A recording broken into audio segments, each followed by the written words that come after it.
नमस्कार। अपना टॉपिक भूकंप आज हम लोग कंप्लीट कर लेते हैं और उसके आगे का जो मैंने आपको बता दिया था, पी तरंगों तक मैंने आपको बताया था। पी तरंगे मैंने आपको बताया था कि भूकंप जब उठता है तो उससे 3 प्रकार की तरंगे उठती हैं, पी, एस और एल। तो उसमें मैंने आपको पी तरंगों तक बता दिया था। अब आज हम लोग पढ़ेंगे एस और एल तरंगों के बारे में। जो एस तरंगे हैं ये आपकी कौन सी तरंगे हैं? द्वितीयक तरंगे। कैसी तरंगे हैं? द्वितीयक तरंगे। द्वितीयक तरंगे हैं ये, और ये अनुप्रस्थ तरंगे होती हैं। अनुप्रस्थ का अर्थ समझते हैं, जैसे कि माध्यम के ये लंबवत चलती। मान लीजिए माध्यम इस प्रकार से है तो ये इसके लंबवत चलेंगी, ये यूं तरीके से। फिर ये दूसरा माध्यम यहाँ है तो ये फिर इसके लंबवत ऐसे आएंगी। तो ये इस तरीके की जो तरंगे बनती हैं ये कैसी तरंगे कहलाती हैं? ये कहलाती हैं अनुप्रस्थ तरंगे। ठीक है, ये माध्यम के लंबवत चलती है इसलिए इसको अनुप्रस्थ तरंगे कहती हैं। इनकी दृश्यता यानी देखने में किसकी तरह लगती है? प्रकाश तरंगों की तरह। ये प्रकाश तरंगों की तरह देखने में लगती हैं और ये जल तरंग की तरह इनका रूप बन जाता है। इनको आड़ी तरंगे भी कहते हैं। ठीक, अब ये तरंगे जो होती हैं धरातल में 3000 किलोमीटर तक की गहराई तक जाती हैं और उसके बाद या तो ये सतह यानी धरातल की जो हमारा ये ऊपरी सतह है इसकी तरफ लौटती हैं या फिर वहीं पर अदृश्य हो जाती हैं। ये तरंगे जो होती हैं सिर्फ ठोस माध्यम में चलती हैं। ठीक, तरल माध्यम में ये तरंगे नहीं चलती हैं और ये क्रोड में प्रवेश नहीं करती। मैंने आपको बताया था ना कि धरातल का सबसे आंतरिक भाग कौन सा है? क्रोड है। तो ये क्रोड में प्रवेश नहीं करती है और ये क्रोड में प्रवेश नहीं करती। इसका अर्थ क्या है कि क्रोड हमारा तरल अवस्था में है। इससे क्या साबित होता है कि क्रोड जो है वो हमारा तरल अवस्था में है। ठीक है, तो एस तरंगों के बारे में मैंने आपको बताया कि मध्यम तरंगे भी कहलाई जाती हैं, आड़ी तरंगे भी इनको कहते हैं और जो है ये जो है पृथ्वी के क्रोड में प्रवेश नहीं करती। समझ में आया इतनी बात? तो ये तो हो गया एस तरंगे। दृश्यता में कैसी है? प्रकाश तरंगों की तरह है। आप दूसरी चीज तक, दूसरे नंबर की तरंग आपकी आती है तीसरे नंबर की जल, ये एल तरंग या फिर इसको कहते हैं आपके धरातलीय तरंग। तो एल तरंग होती है कि आप सबसे पूछा जाए सबसे विनाशकारी तरंग कौन सी है तो वो आपकी हो जाएगी एल तरंग। क्यों? क्योंकि जब ये एस और पी तरंगे आपकी धरातल तक आएंगी, ठीक, यहाँ से तरंगे उठी और ये धरातल पर जब आएंगी और धरातल से टकराएंगी तो ये तरंगे क्या कहलाएंगी? तभी तरंगे कहलाएंगी आपकी एल तरंगे। और ये एल तरंगे धरातल से टकराने के बाद ये क्षैतिज रूप पे धरातल पहनती है। ऐसे देखिए लंबवत तो ये हो गया और क्षैतिज इस तरीके से फैलती हैं। इनका आयाम बहुत ज्यादा होता है। ठीक, कहीं कहलाती हैं ये लॉन्ग डिस्टेंस वेव्स। मैंने आपको बताया था ना, तो ये जो है लॉन्ग डिस्टेंस वेव इसलिए कहलाती है क्योंकि नीचे से बहुत गहराई से बहुत दूरी तय करके ऊपर आती हैं और ऊपर आकर ये क्षैतिज रूप में फैलने लगती हैं। इनका आयाम बहुत ज्यादा मतलब समझते हैं कि मतलब ये जो इनकी मध्य की स्थिति है इससे ये जिस दूरी तक विस्थापित होती हैं इसको, ठीक, मान लीजिए ये इनका केंद्र है, यहाँ से ये इस दूरी तक विस्थापित हुई, इसको आयाम कहेंगे। तो ये जो इनका आयाम है ये बहुत ज्यादा होता है। ठीक, इनकी जो गति है वो तो धीमी होती है लेकिन इनका आयाम बहुत ज्यादा होता है और ये बहुत विनाशकारी तरंगे होती है। देख, अब भूकंप के परिणाम तो आपने सबने देखे हैं। धरातल पर जो तरंगे कार्यरत होती है वो यही होती हैं। इन तरंगों के माध्यम से ही तो इतनी क्षति होती है भूकंप में। आपने देखा होगा कि भूकंप की वजह से कितनी इमारतें गिर जाती हैं, कहीं कहीं पे भूस्खलन वगैरह की घटनाएं हो जाती हैं, दरारें पड़ जाती हैं जमीन में। तो वो किन तरंगों की वजह से होती है? मानव को सबसे ज्यादा कौन सी तरंगे नुकसान करती हैं? यही तरंगे नुकसान करती हैं, एल तरंगे, क्योंकि ये हमारी धरातल तक पहुंचती है। ठीक, सबसे विनाशकारी तरंगे एल तरंगे।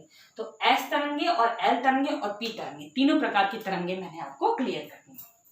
अब क्या है आपका, इसके बाद आपका टॉपिक आता है कि भूकंप विज्ञान जो है इसको क्या कहते हैं? इसको कहते हैं सीस्मोलॉजी। भूकंप विज्ञान को क्या कहते हैं? सीस्मोलॉजी। भूकंप विज्ञान आपका सीस्मोलॉजी कहलाता है। और भूकंप मापी यंत्र, ठीक, भूकंप मापी यंत्र आपका क्या कहलाता है? सीस्मोग्राफ। ठीक, मापी यंत्र।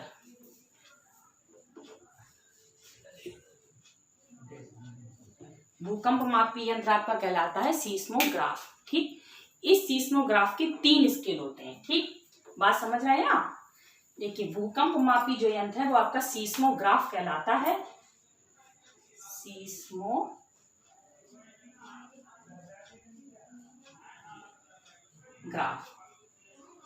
ये जिससे भूकंप मापते हैं वो कहलाता है सीस्मोग्राफ। इसके 3 स्केल होते हैं। कौन कौन से होते हैं 3 स्केल इसकी? एक इसकी होती है आपकी फेरल स्केल और मार्केली स्केल, रिक्टर स्केल। ठीक, 3 स्केल होते हैं। फेरल स्केल, मार्केली स्केल और रिक्टर स्केल। वर्तमान में जिस पे भूकंप नापा जाता है, वर्तमान समय मतलब इस समय में जिस पे भूकंप की तीव्रता हम लोग नापते हैं वो कौन सी स्केल है? वो है रिक्टर स्केल। आपकी कौन सी स्केल कहलाएगी? Richter scale. रिक्टर स्केल ये जो है 0 से लेकर 10 तक के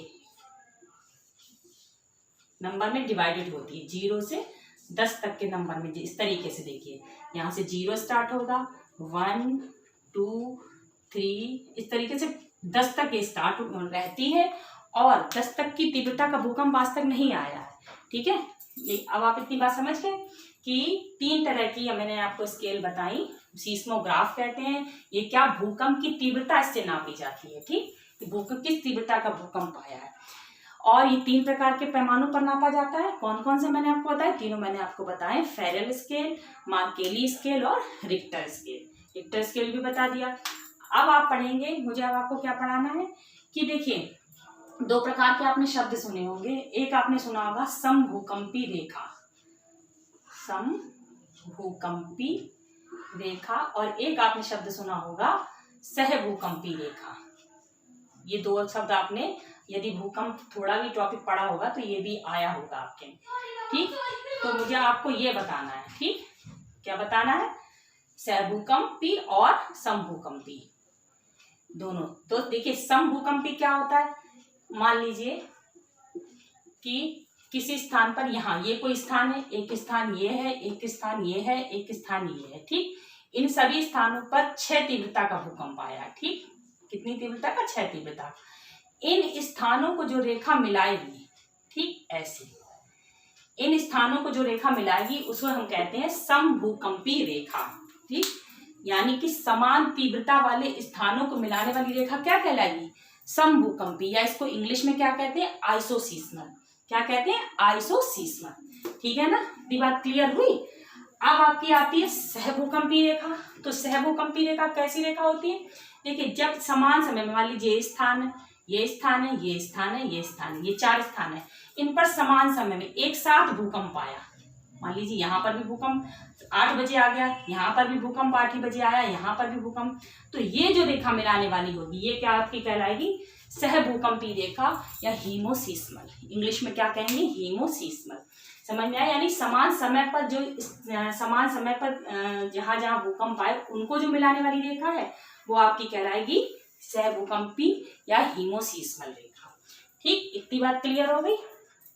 तो इतना तो आपको समझ में आया। भूकंप से संबंधित मैंने आपको सभी शब्दावली बताई है। अब हम पढ़ेंगे भूकंप के क्षेत्र। ठीक, तो भूकंप के क्षेत्रों को मेनली है वो 3 भागों में बांटा गया है। एक है आपका प्रशांत महासागरीय तटीय पेटी, दूसरा है आपका मध्य महाद्वीपीय पेटी, और तीसरा है आपका अटलांटिक पेटी। ठीक, और चौथा भी है आपका अन्य पेटी, जिसमें छोटे मोटे द्वीप वगैरह आते हैं। ठीक है, तो अब देखिए मध्य महासागरीय तटीय पेटी, ये जो है इसमें ये आपने ज्वालामुखी भी पढ़े थे अगर आपको याद हो। तो इस पेटी में सबसे ज्यादा भूकंप 63% भूकंप जो है संसार के इसी पेटी में आते हैं। और ये भूकंप आते किस कारण है? अभिसरण क्रिया द्वारा। ठीक, अभिसरण क्रिया का मतलब समझते हैं? देखिए ये जो हमारी धरती है इसके नीचे प्लेट्स पाई जाती हैं। अब जितना डिटेल आप समझ नहीं पाएंगे, जब मैं प्लेट टेक्टोनिक पढ़ाऊंगी तब आपकी ये चीज समझ में आ जाएगी। तो ये जो प्लेट्स हैं जब ये दूर मान लीजिए एक प्लेट ये है, एक प्लेट ये है, जब ये प्लेटें आपस में क्या करती हैं? एक दूसरे की तरफ आती हैं। ठीक, एक दूसरे की तरफ आएंगी या एक दूसरे के पास की ओर बढ़ेंगी तो एक दूसरे से टकराएंगी या एक दूसरे के ऊपर चढ़ जाएंगी, नीचे चढ़ जाएंगी, इस तरह की तो क्रिया होंगी। तो ये जो क्रिया कहलाती है वो कहलाती है आपकी अभिसरण क्रिया, या इसको विनाशात्मक क्रिया भी कहते हैं। और अपसरण क्रिया किसे कहते हैं? जब ये प्लेटें एक दूसरे से दूर हटती हैं। ठीक, ये जो प्लेटें हैं ये एक दूसरे से दूर दूर हटे, ये तो एक दूसरे की तरफ आ रही। अभिसरण क्रिया में क्या हो रहा है? एक दूसरे की तरफ आ रही, तो क्या होगा? टकराएंगी या ऊपर नीचे हो जाएंगी। और अपसारी क्रिया में क्या होता है? ये एक दूसरे से दूर हटती हैं, ये प्लेट इधर को चली जाएगी और एक ये प्लेट इधर को चली जाएगी, इस तरीके की। तो ये जो इस प्रशांत महासागरीय तटीय पेटी में जो भूकंप आते हैं वो किस क्रिया की वजह से आते हैं? अभिसरण क्रिया की तरफ। मतलब इसमें जो प्लेटें हैं वो आपकी क्या होती हैं? एक दूसरे की तरफ आती हैं, इस तरीके से आती हैं।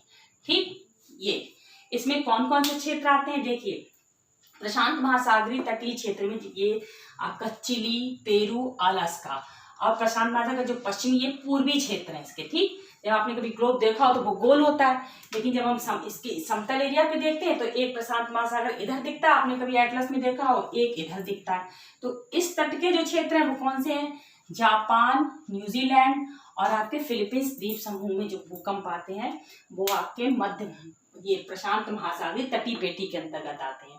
और इस क्षेत्र पर जो भूकंप आते हैं वो कौन से क्षेत्र के हैं? चिली, पेरू, अलास्का, ये सब इसी पेटी प्रशांत महासागरीय तटीय पेटी, जो प्रशांत महासागर के किनारे किनारे द्वीप समूह है उसमें जो भूकंप आते हैं वो इस पेटी के अंतर्गत आते हैं। संसार के सबसे ज्यादा भूकंप इसी पेटी में आते हैं। ठीक है, इतनी बात क्लियर हो गई। अब आपकी दूसरे नंबर की आती है मध्य महाद्वीपीय पेटी।